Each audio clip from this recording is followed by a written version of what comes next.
राधे राधे भक्तों, मैं हूँ दीपा घई और आज मैं आपको सुनाऊंगी गोपाल चरवाहे की कथा।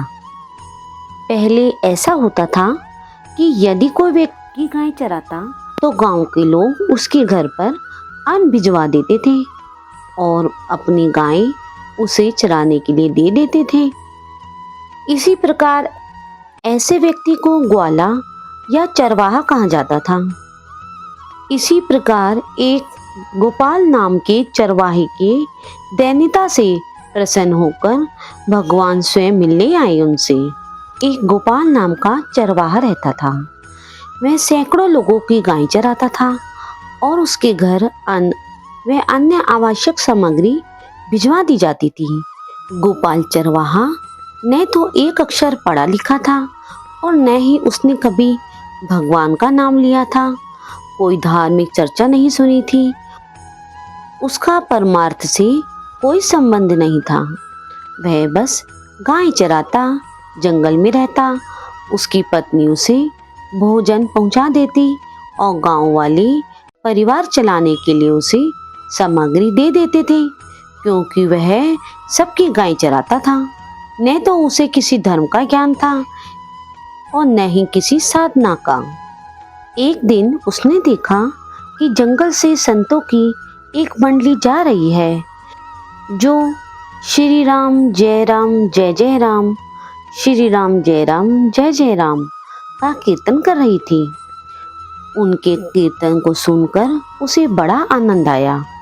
उसे लगा कि संत जन कितने भाव विभोर होकर झूम झूम कर गा रहे हैं। उसने किसी से कोई बात नहीं की, बस उनके कीर्तन की धुन और नाम पकड़ लिया। वह पूरा कीर्तन तो नहीं सुन पाया, लेकिन राम नाम उसे याद रह गया। यदि आप बिना गुरु मंत्र के भी नाम जप करेंगे तो यह नाम जप आपको स्वयं गुरु तक पहुंचा देगा। उसकी आयु लगभग 50 वर्ष की थी। उसने कभी कोई तीर्थ यात्रा नहीं की, कोई धार्मिक कार्य नहीं किया, कोई शास्त्र नहीं पढ़ा और न ही कभी सत्संग सुना, कुछ भी नहीं। लेकिन अब उसे अलौकिक रूप से नाम में मिठास महसूस होने लगी थी। कभी कभी वह जोर जोर से गाने लगता, कभी कभी नाचने भी लग जाता। जब वह इस तरह नाचता गाता तो आसपास के लोग उसका उपहास करते। लोग कहते, ऐसा करने से क्या मिलेगा, नाम जप से क्या हो जाएगा। उसने कहा, मैंने तो कभी सोचा ही नहीं कि इससे कुछ मिलेगा। मैं तो बस ऐसे ही गा रहा हूँ, लेकिन आप लोग मेरा उपहास कर रहे हैं। क्या इस तरह गाना गलत है?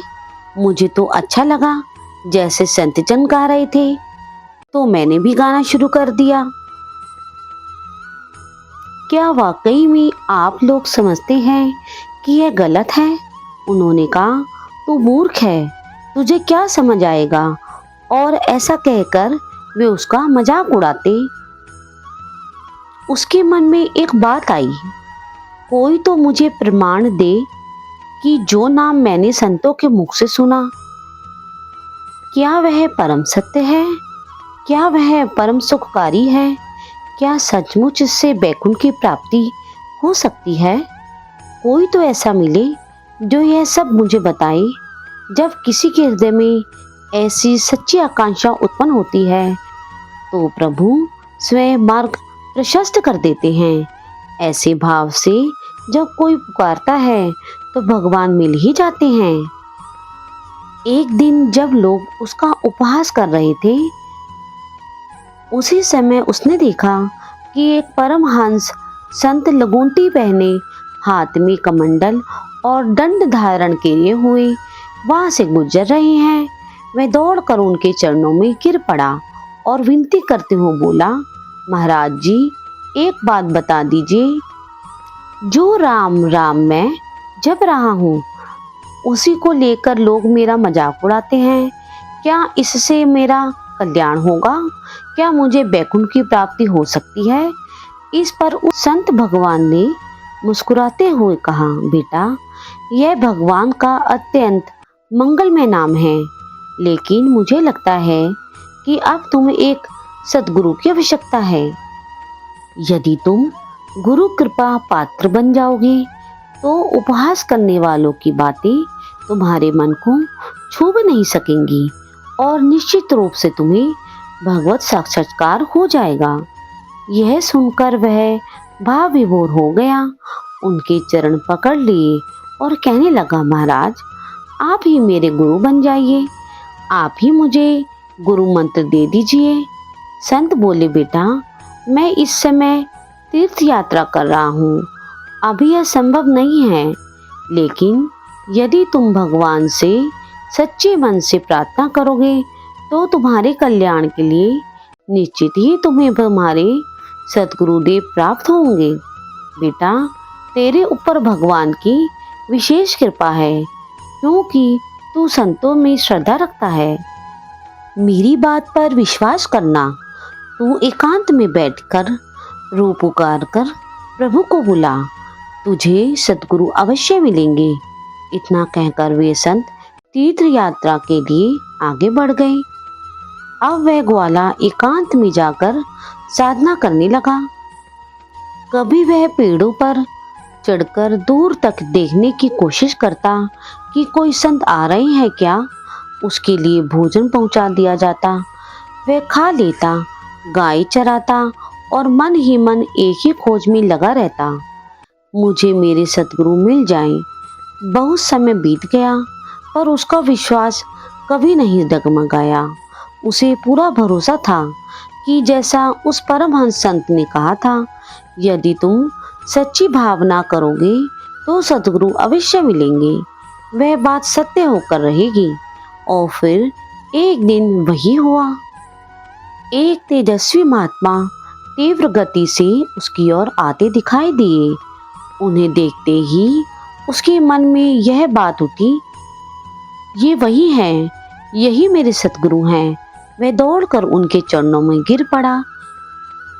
जैसे ही उसने उनके चरणों का स्पर्श किया, एक बिजली सी उसके शरीर में दौड़ गई और उसी क्षण उस ग्वाले के हृदय में यह दृढ़ भाव जागा, अब बात बन गई, गुरु मिल गए। उसकी आंखों से अश्रुधारा बहने लगी। उसे सहज ही अनुभव हो गया कि यही संतों की भविष्यवाणी के अनुसार प्रकट हुए सद्गुरु हैं। उसने उन संत से विनम्रता से कहा, प्रभु कृपा करके मुझे वह गुरु मंत्र दे दीजिए जो मुझे इस भवसागर से पार करा दे। संत ने उत्तर दिया, बेटा ऐसे ही कोई दीक्षा नहीं दी जाती, पहले जाकर स्नान करके आओ, फिर हम एकांत स्थान में बैठेंगे और तुम्हें उपदेश देंगे। वह बोला, महाराज मैं एक जंगली आदमी हूँ, गाय चराता हूँ, हमारा किसी घर बार से न कोई लेना देना है न किसी सांसारिक व्यवहार से, भोजन तो ऐसे ही आ जाता है।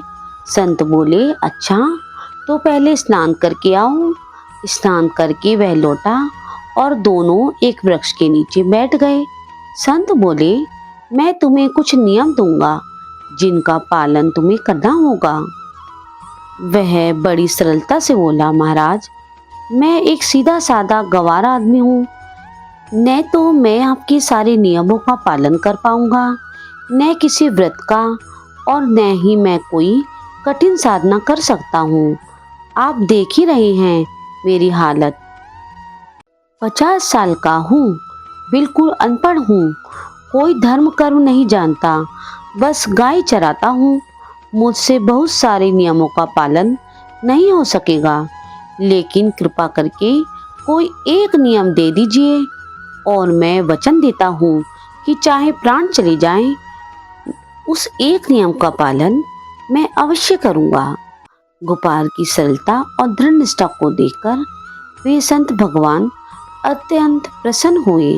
उन्होंने स्नेहपूर्वक कहा, तुझे एक नियम देता हूँ, हमारे आराध्य श्री कृष्ण हैं और आज से तेरे भी आराध्य गोविंद होंगे।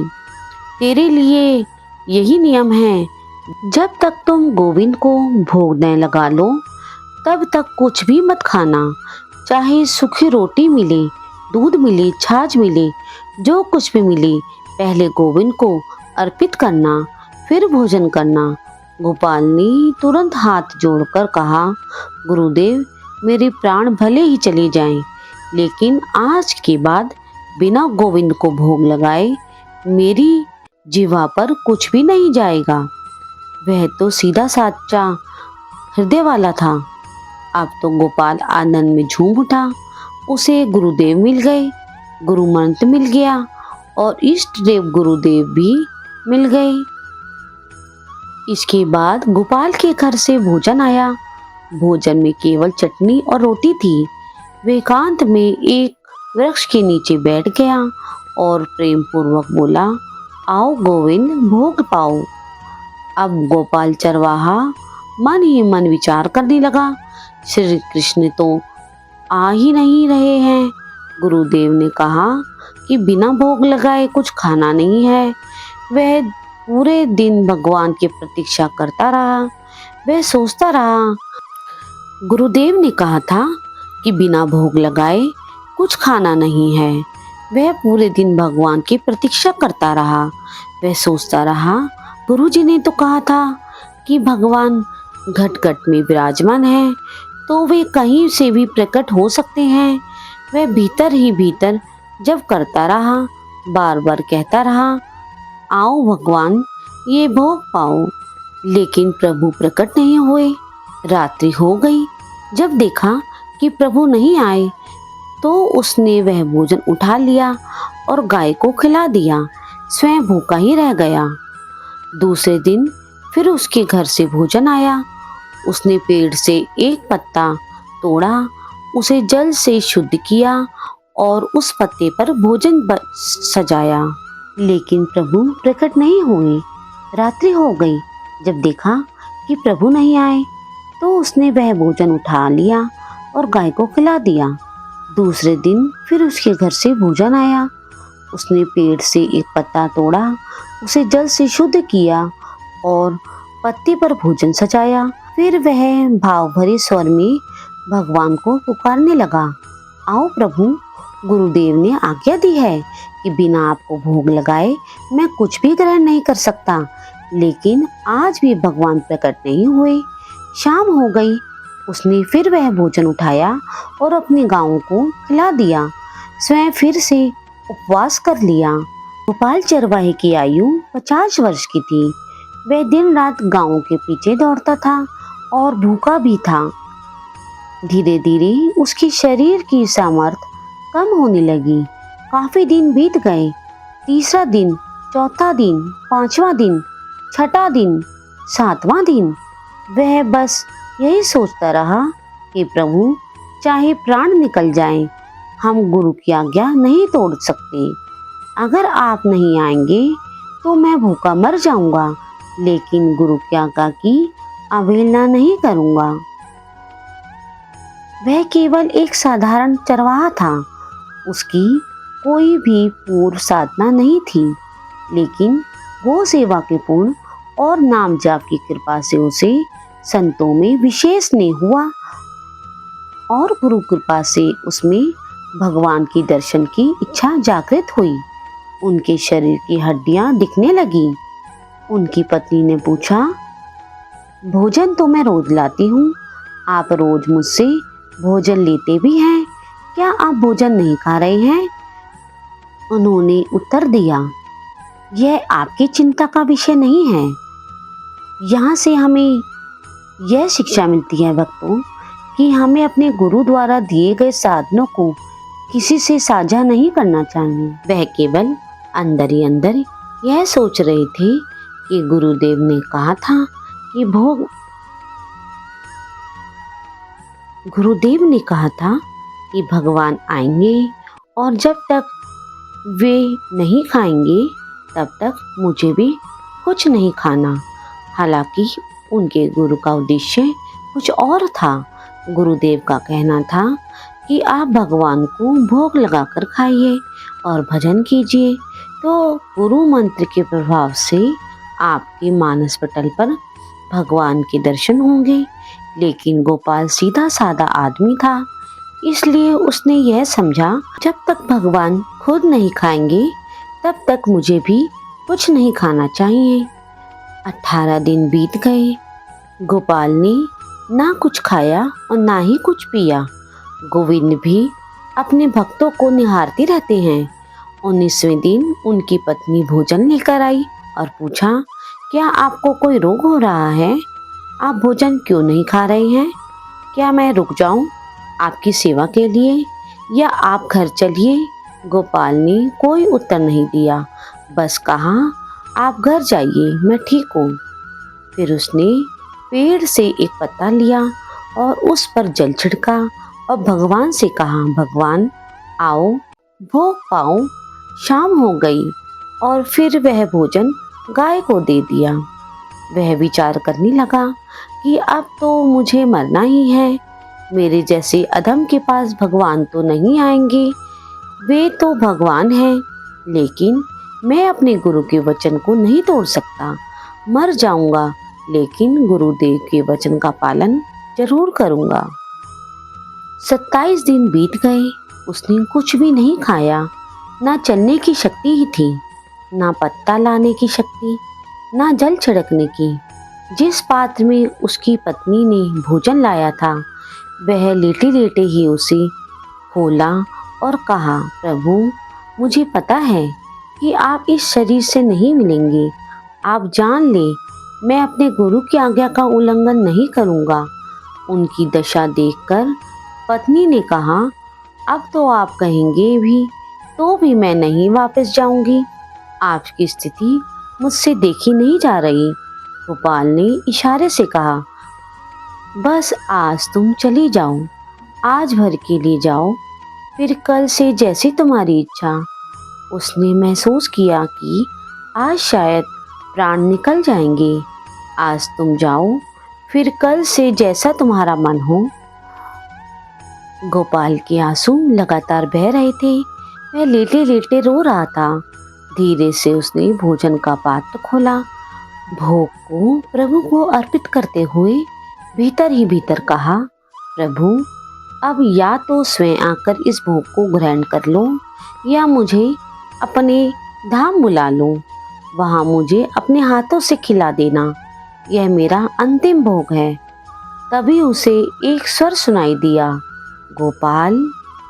उसने चौंक कर आंखें खोली और जैसे ही दृष्टि उठी, वही पीताम्बर, वही मुकुट, वही मुरली, वही करधनी, वही नुपुरों की झंकार,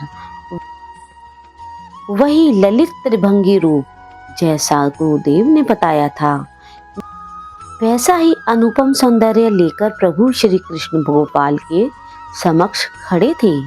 ना कोई गाय उन्हें देख पा रही थी, ना कोई और चरवाहा। केवल गोपाल ही प्रभु के उस दिव्य रूप को देख पा रहा था, क्योंकि भगवान जब किसी से मिलते हैं तो पहले उसे दिव्य दृष्टि प्रदान करते हैं। उसने सामने देखा, श्री कृष्ण खड़े हैं। वही ललित त्रिभंगी रूप, वही अनुपम सौंदर्य, वही दिव्य आभा जिसका कोई वर्णन संभव नहीं। तेज इतना कि गोपाल की आंखें टिक न सकी। वो आंखें बंद कर गया और तब देखा मानस पटल पर भी वही भगवान विराजमान हैं। तेज इतना कि गोपाल की आंखें टिक न सकी। वो आंखें बंद कर गया और तब देखा मानस पटल पर भी वही भगवान विराजमान हैं। फिर आंखें खोली तो वही प्रभु सामने साक्षात खड़े थे। गोपाल ने कांपते हुए संकेत किया, प्रभु मुझसे नहीं होगा, मैं तो लाचार हूँ, आप ही कृपा करके निकट आ जाइए। प्रभु ने वह इशारा पढ़ लिया और उसी क्षण स्वयं गोपाल के समीप आ गए। गोपाल ने अपने अश्रुपूर्ति नेत्रों से प्रभु को देखा और फिर झुककर अपने मस्तक को प्रभु के चरणों में रख दिया। आंखों से बहते अश्रु अब प्रभु के चरण धो रहे थे। प्रभु ने उसे उठाया और अपने हृदय से लगाया।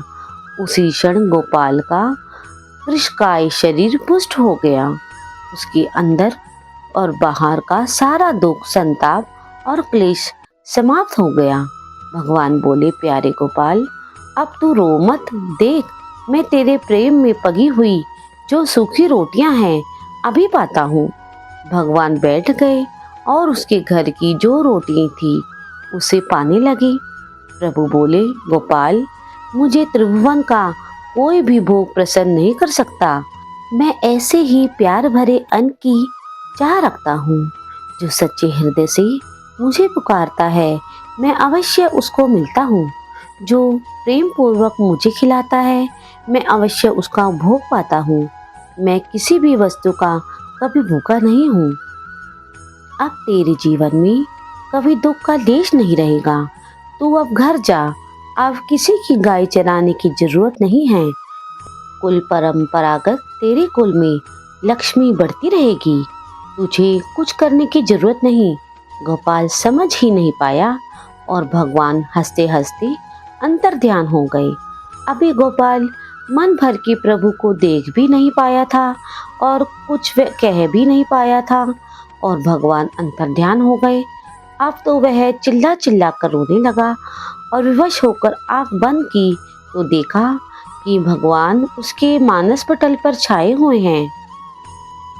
वह राजी हो गया कि अब तो मेरे प्रभु ऐसी जगह विराजमान हो गए हैं जहाँ कोई देख भी नहीं पाएगा और हम रोज उनसे बात करेंगे और रोज उनका दर्शन करेंगे। गोपाल एक गांव का गाय चराने वाला था।